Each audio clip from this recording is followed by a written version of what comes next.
आयोजन के अवसर पर पूरे आर्य जगत को, पूरी दुनिया के आर्य जगत को अपना मार्गदर्शन प्रस्तुत करें। एक बार खड़े होकर उनका अभिनंदन एक बार कर दीजिए, जोरदार तालियां। भारत माता की, भारत माता की, भारत माता की। महर्षि दयानंद की, महर्षि दयानंद की, भारत माता की। माननीय प्रधानमंत्री महोदय जी,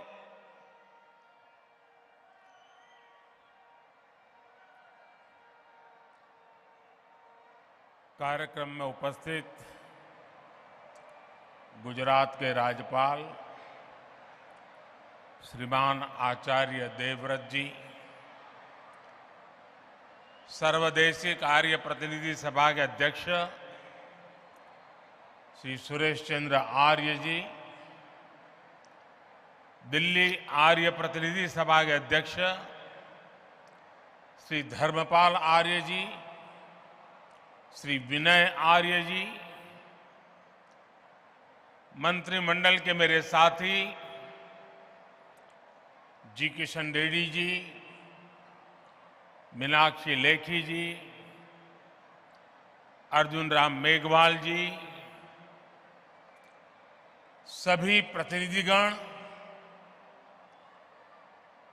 उपस्थित भाई और बहनों,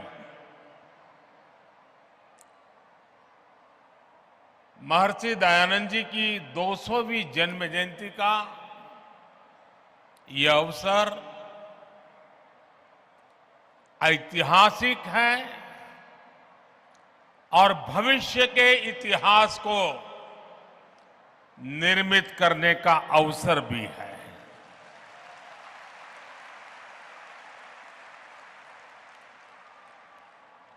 ये पूरे विश्व के लिए, मानवता के भविष्य के लिए प्रेरणा का पल है। स्वामी दयानंद जी और उनका आदर्श था कृण्वन्तो विश्वमार्यम,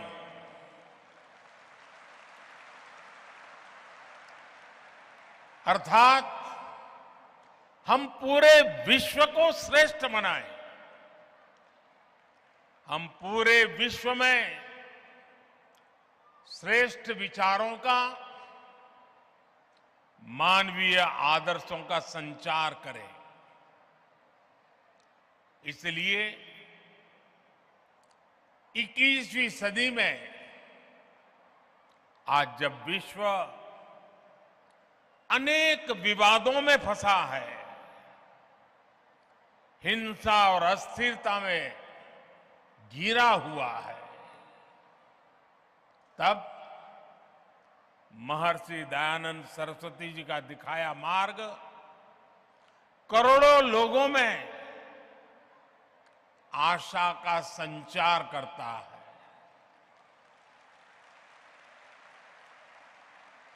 ऐसे महत्वपूर्ण दौर में आर्य समाज की तरफ से महर्षि दयानंद जी की 200वीं जन्म जयंती का ये पावन कार्यक्रम 2 साल चलने वाला है और मुझे खुशी है कि भारत सरकार ने भी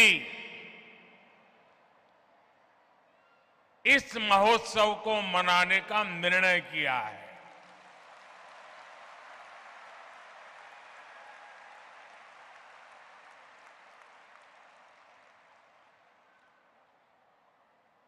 मानवता के कल्याण के लिए ये जो अविरत साधना चली है, एक यज्ञ चला है।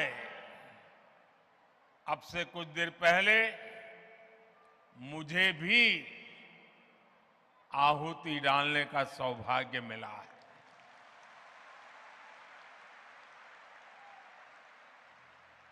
अभी आचार्य जी बता रहे थे, ये मेरा सौभाग्य है कि जिस पवित्र धरती पर महर्षि दयानंद सरस्वती जी ने जन्म लिया, उस धरती पर मुझे भी जन्म लेने का सौभाग्य मिला।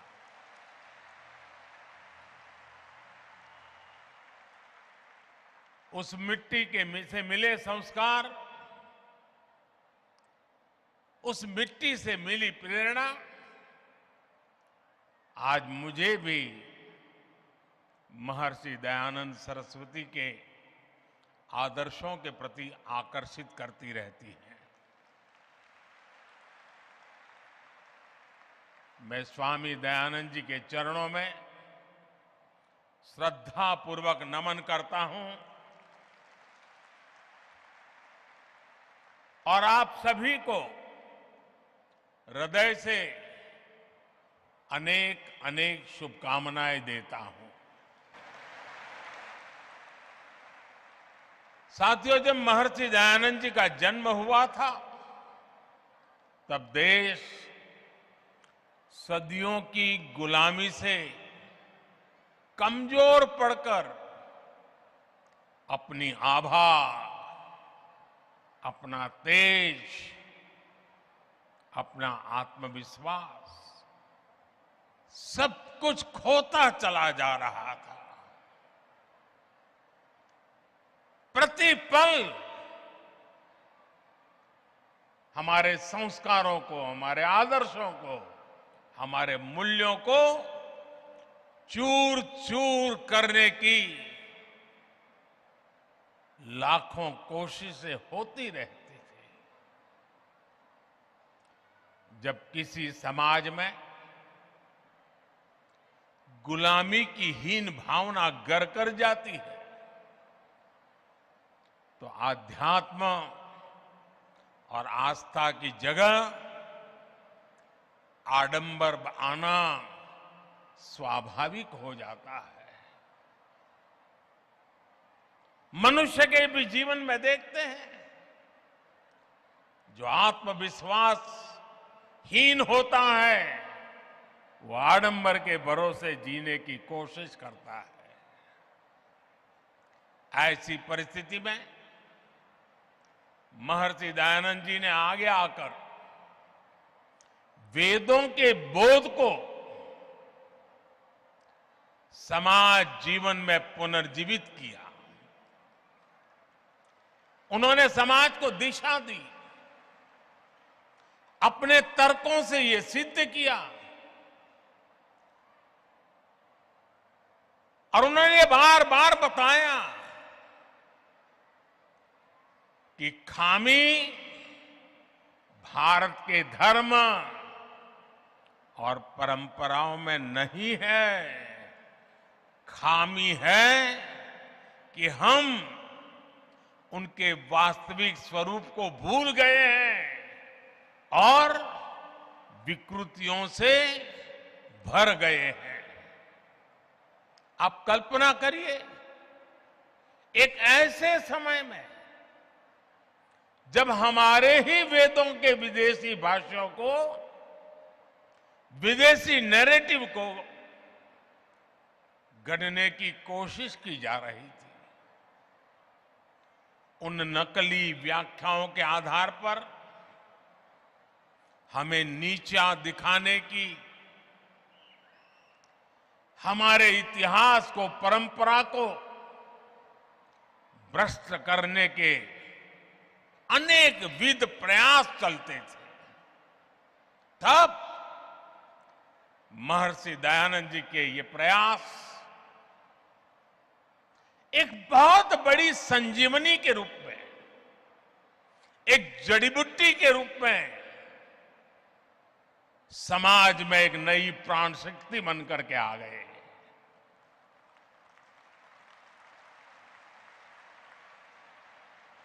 महर्षि जी ने सामाजिक भेदभाव, ऊंच नीच, छुआछूत ऐसी समाज में घर कर गई अनेक विकृतियां, अनेक बुराइयों के खिलाफ एक सशक्त अभियान चलाया।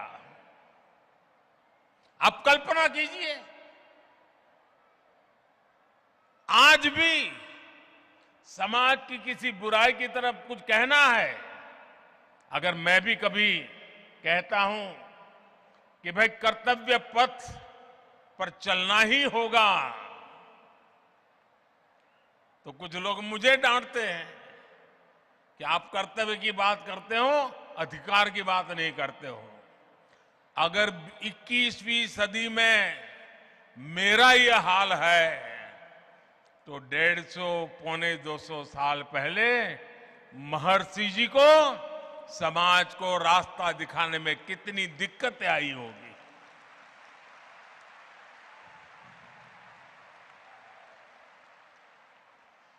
जिन बुराइयों का ठीकरा धर्म के ऊपर फोड़ा जाता था, स्वामी जी ने उन्हें धर्म के ही प्रकाश से दूर किया।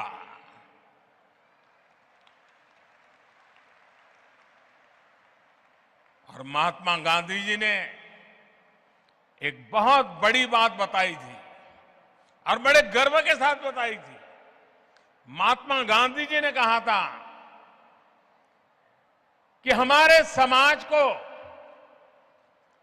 स्वामी दयानंद जी की बहुत सारी देन है, लेकिन उनमें अस्पृश्यता के विरुद्ध घोषणा सबसे बड़ी देन है। महिलाओं को लेकर भी समाज में जो रूढ़ियां पनप गई थी, महर्षि दयानंद जी उनके खिलाफ भी एक तार्किक और प्रभावी आवाज बनकर के उभरे। महर्षि जी ने महिलाओं के खिलाफ भेदभाव का खंडन किया, महिला शिक्षा का अभियान शुरू किया, और ये बातें 150 पौने 200 साल पहले की है। आज भी कई समाज ऐसे हैं जहां बेटियों को शिक्षा और सम्मान से वंचित रहने के लिए मजबूर करते हैं। स्वामी दयानंद जी ने ये बिगुल तब फूंका था जब पश्चिमी देशों में भी महिलाओं के लिए समान अधिकार दूर की बात थी। भाई और बहनों, उस कालखंड में स्वामी दयानंद सरस्वती जी का पदार्पण पूरे युग की चुनौतियों के सामने उनका उठ करके खड़े हो जाना यह असामान्य था। किसी भी रूप में वो सामान्य नहीं था। इसलिए राष्ट्र की यात्रा में उनकी जीवंत उपस्थिति, आर्य समाज के 150 साल होते हो, महर्षि जी के 200 साल होते हो, और इतना बड़ा जनसागर सिर्फ यहां नहीं, दुनिया भर में आज इस समारोह में जुड़ा हुआ है। इससे बड़ा जीवन की ऊंचाई क्या हो सकती है?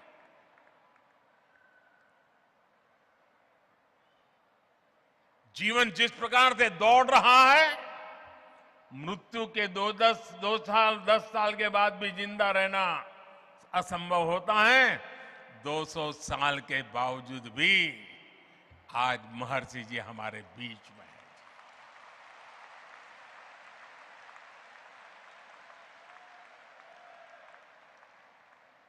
और इसीलिए आज जब भारत आजादी का अमृत काल मना रहा है, तो महर्षि दयानंद जी की 200वीं जन्म जयंती एक पुण्य प्रेरणा लेकर आई है। महर्षि जी ने जो मंत्र तब दिए थे, समाज के लिए जो सपने देखे थे, देश आज उन पर पूरे विश्वास के साथ आगे बढ़ रहा है। स्वामी जी ने तब आह्वान किया था, वेदों की ओर लौटे।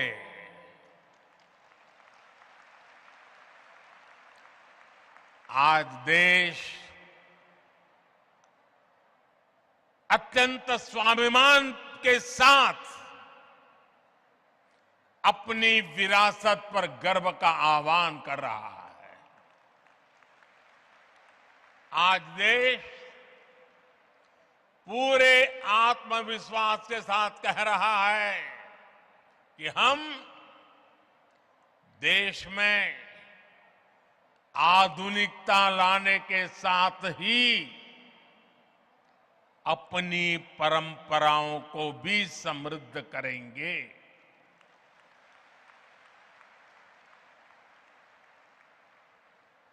विरासत भी, विकास भी, इसी पटरी पर देश नई ऊंचाइयों के लिए दौड़ पड़ा है। साथियों, आमतौर पर दुनिया में जब धर्म की बात होती है तो उसका दायरा केवल पूजा पाठ, आस्था और उपासना, उसकी रीत रस्म, उसकी पद्धतियां, उसी तक सीमित माना जाता है। लेकिन भारत के संदर्भ में धर्म के अर्थ और निहितार्थ एकदम अलग है। वेदों ने धर्म को एक संपूर्ण जीवन पद्धति के रूप में परिभाषित किया है। हमारे यहां धर्म का पहला अर्थ कर्तव्य समझा जाता है। पितृधर्म, मातृधर्म, पुत्र धर्म, देश धर्म, काल धर्म, ये हमारी कल्पना है। इसलिए हमारे संतों और ऋषियों की भूमिका भी केवल पूजा और उपासना तक सीमित नहीं रही। उन्होंने राष्ट्र और समाज के हर आयाम की जिम्मेदारी संभाली, होलिस्टिक अप्रोच लिया, इंक्लूसिव अप्रोच लिया, इंटीग्रेटेड अप्रोच लिया। हमारे यहां भाषा और व्याकरण के क्षेत्रों को पाणिनि जैसे ऋषियों ने समृद्ध किया। योग के क्षेत्र को पतंजलि जैसे महर्षियों ने विस्तार दिया। आप दर्शन में, फिलॉसफी में जाएंगे तो पाएंगे कि कपिल जैसे आचार्यों ने बौद्धिकता को नई प्रेरणा दी। नीति और राजनीति में महात्मा विदुर से लेकर के भर्तृहरि और आचार्य चाणक्य तक कई ऋषि भारत के विचारों को परिभाषित करते रहे हैं। हम गणित की बात करेंगे तो भी भारत का नेतृत्व आर्यभट्ट, ब्रह्मगुप्त और भास्कर जैसे महान गणितज्ञों ने किया। उनकी प्रतिष्ठा एक ऋषि से जरा भी कम नहीं थी। विज्ञान के क्षेत्र में तो कणाद और बरामीर जैसे लेकर के चरक और सुश्रुत तक अनगिनत नाम है। जब स्वामी दयानंद जी को देखते हैं तो हमें पता चलता है कि उस प्राचीन परंपरा को पुनर्जीवित करने में उनकी कितनी बड़ी भूमिका रही है और उनके भीतर आत्मविश्वास कितना गजब का होगा।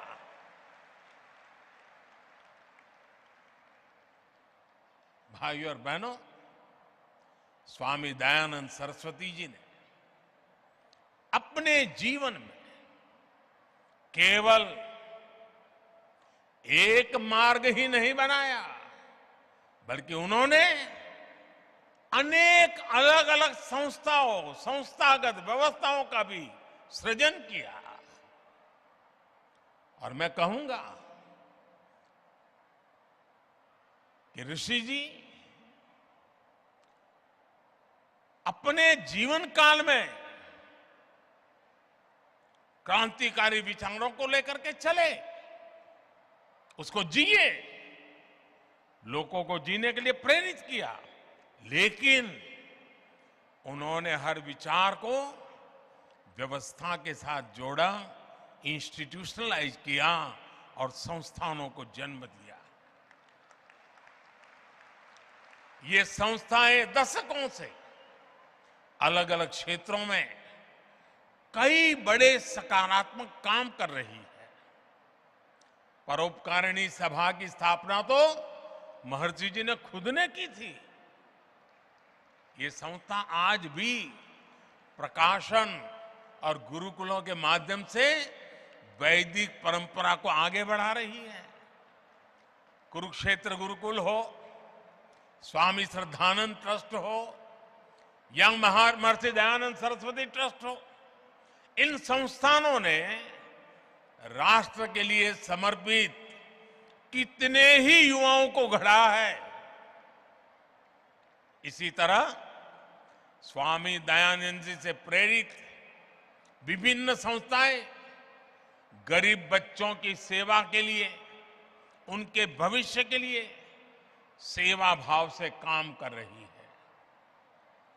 और ये हमारे संस्कार है, हमारी परंपरा है। मुझे याद है,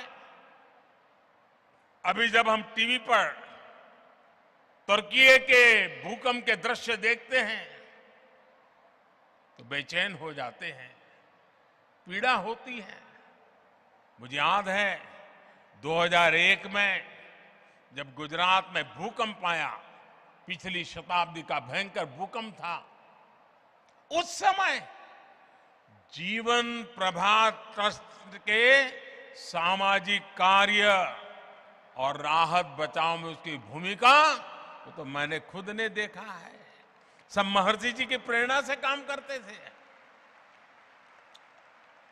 जो बीज स्वामी जी ने रोपा था वो आज विशाल वट वृक्ष के रूप में आज पूरी मानवता को छाया दे रहा है।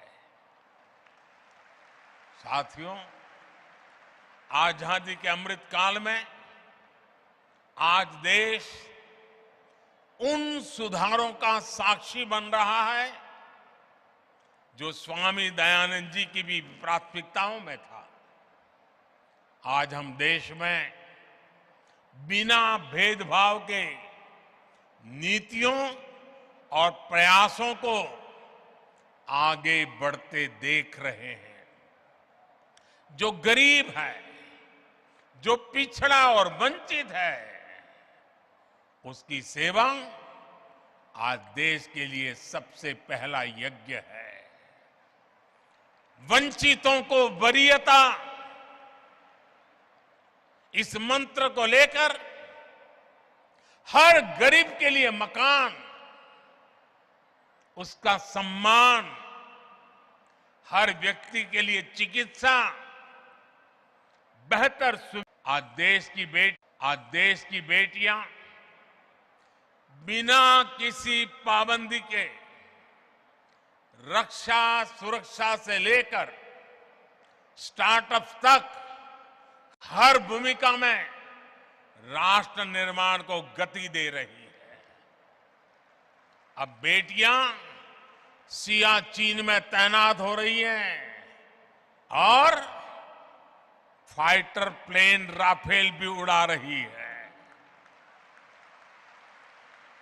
हमारी सरकार ने सैनिक स्कूलों में बेटियों के एडमिशन, उस पर जो पाबंदी थी उसे भी हटा दिया। स्वामी दयानंद जी ने आधुनिक शिक्षा के साथ साथ गुरुकुलों के जरिए भारतीय परिवेश में ढली शिक्षा व्यवस्था की भी वकालत की थी। नई राष्ट्रीय शिक्षा नीति के जरिए देश ने अब इसकी भी बुनियाद मजबूत की है।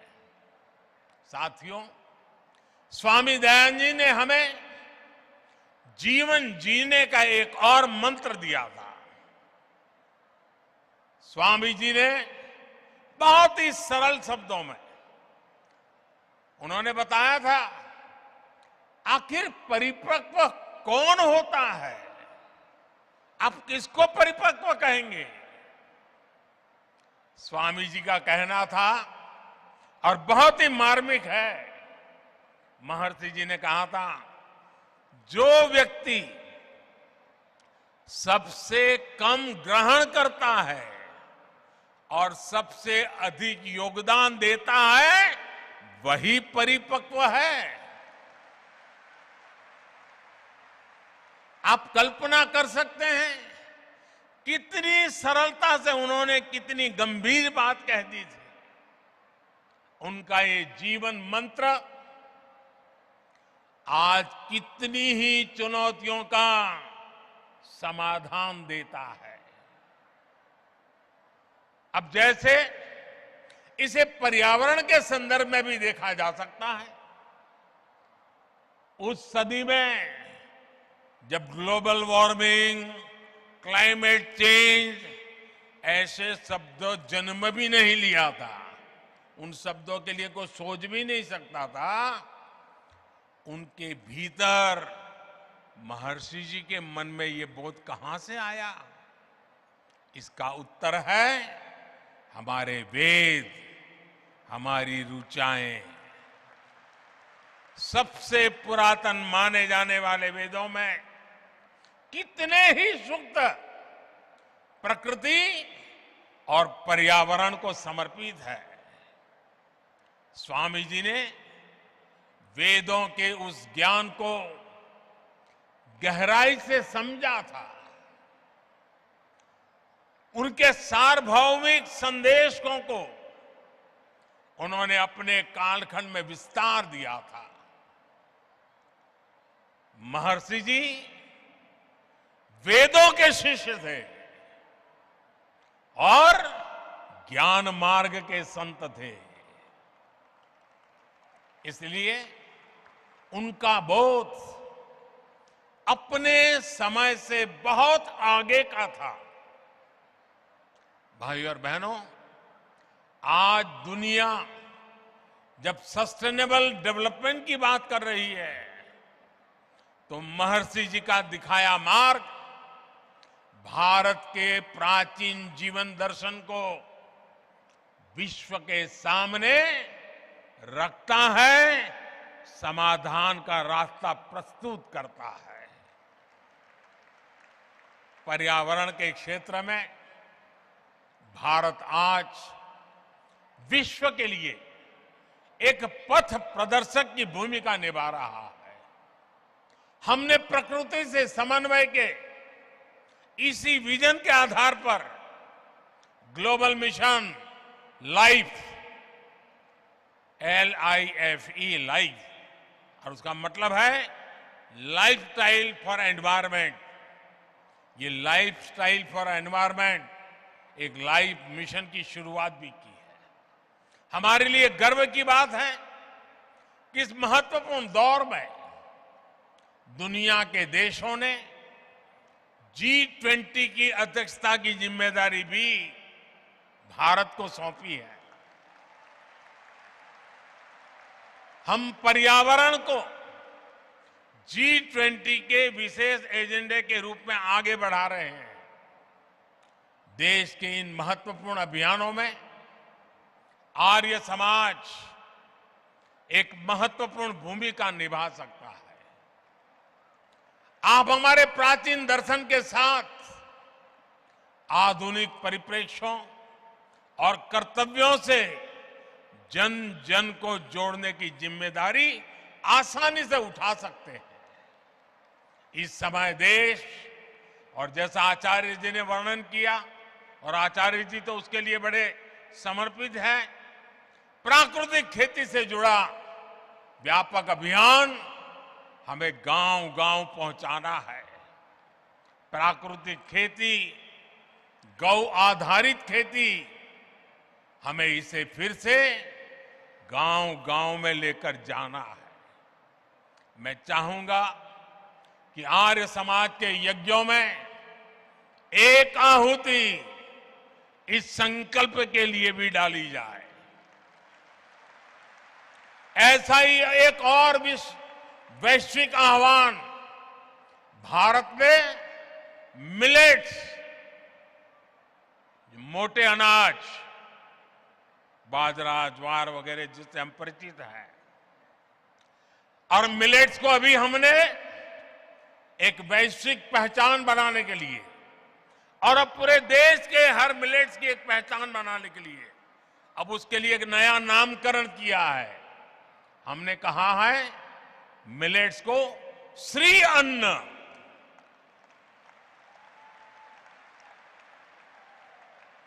इस वर्ष संयुक्त राष्ट्र इंटरनेशनल मिलेट ईयर मना रहा है और हम तो जानते हैं, हम तो यज्ञ संस्कृति के लोग हैं और हम यज्ञों में आहुति में जो सर्वश्रेष्ठ है उसी को देते हैं।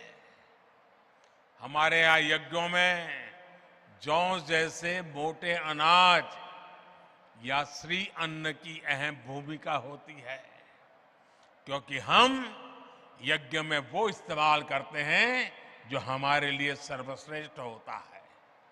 इसलिए यज्ञ के साथ साथ सभी मोटे अनाज, श्री अन्न देशवासियों के जीवन और आहार को, उसे वो जीवन में ज्यादा से ज्यादा जोड़े, अपने नित्य आहार में वो हिस्सा बने। इसके लिए हमें नई पीढ़ी को भी जागरूक करना चाहिए और आप इस काम को आसानी से कर सकते हैं। भाई और बहनों, स्वामी दयानंद जी के व्यक्तित्व से भी हमें बहुत कुछ सीखने को मिलता है। उन्होंने कितने ही स्वतंत्रता सेनानियों के भीतर राष्ट्र प्रेम की लौ जलाई थी। कहते हैं एक अंग्रेज अफसर उनसे मिलने आया और उनसे कहा कि भारत में अंग्रेजी राज के सदैव बने रहने की प्रार्थना करें। स्वामी जी का निर्भीक जवाब था, आंख में आंख मिलाकर के अंग्रेज अफसर को कह दिया था, स्वाधीनता मेरी आत्मा और भारतवर्ष की आवाज है, यही मुझे प्रिय है। मैं विदेशी साम्राज्य के लिए कभी प्रार्थना नहीं कर सकता। अनगिनत महापुरुष, लोकमान्य तिलक, नेताजी सुभाष चंद्र बोस, वीर सावरकर, लाला लाजपत राय, लाला हरदयाल, श्यामजी कृष्ण वर्मा, चंद्रशेखर आजाद, राम प्रसाद बिस्मिल, लाखों लाख स्वातंत्र सेनानी और क्रांतिकारी महर्षि जी से प्रेरित थे।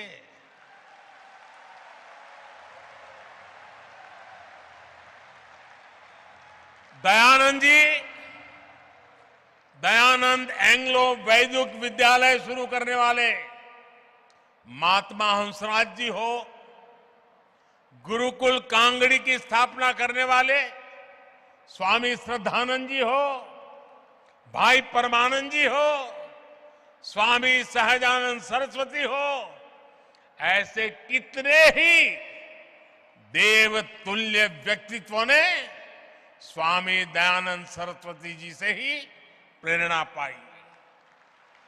आर्य समाज के पास महर्षि दयानंद जी की उन सभी प्रेरणाओं की विरासत है। आपको वो सामर्थ्य विरासत में मिला हुआ है और इसलिए देश को भी आप सभी से बहुत अपेक्षाएं हैं। आर्य समाज के एक एक आर्य वीर से अपेक्षा है। मुझे विश्वास है आर्य समाज राष्ट्र और समाज के प्रति इन कर्तव्य यज्ञों को आयोजित करता रहेगा। यज्ञ का प्रकाश मानवता के लिए प्रसारित करता रहेगा। अगले वर्ष आर्य समाज की स्थापना का 150वां वर्ष भी आरंभ होने जा रहा है। ये दोनों अवसर महत्वपूर्ण अवसर है। और अभी आचार्य जी ने स्वामी श्रद्धानंद जी के मृत्यु तिथि के 100 साल यानी एक प्रकार से त्रिवेणी की बात हो गई। महर्षि दयानंद जी स्वयं ज्ञान की ज्योति थे। हम सब भी इस ज्ञान की ज्योति बने। जिन आदर्श और मूल्य के लिए वो जिए, जिन आदर्श और मूल्यों के लिए उन्होंने जीवन खपाया और जहर पी करके हमारे लिए अमृत दे करके गए हैं। आने वाले अमृत काल में वो अमृत हमें मां भारती के और कोटि कोटि देशवासियों के कल्याण के लिए निरंतर प्रेरणा दे, शक्ति दे, सामर्थ्य दे। मैं आज आर्य प्रतिनिधि सभा के सभी महानुभावों का भी अभिनंदन करता हूं। जिस प्रकार से आज के कार्यक्रम को प्लान किया गया,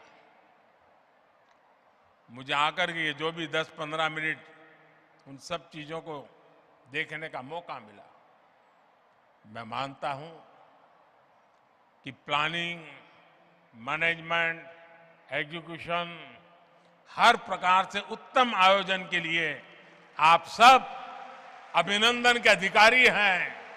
बहुत बहुत शुभकामनाएं, बहुत बहुत धन्यवाद।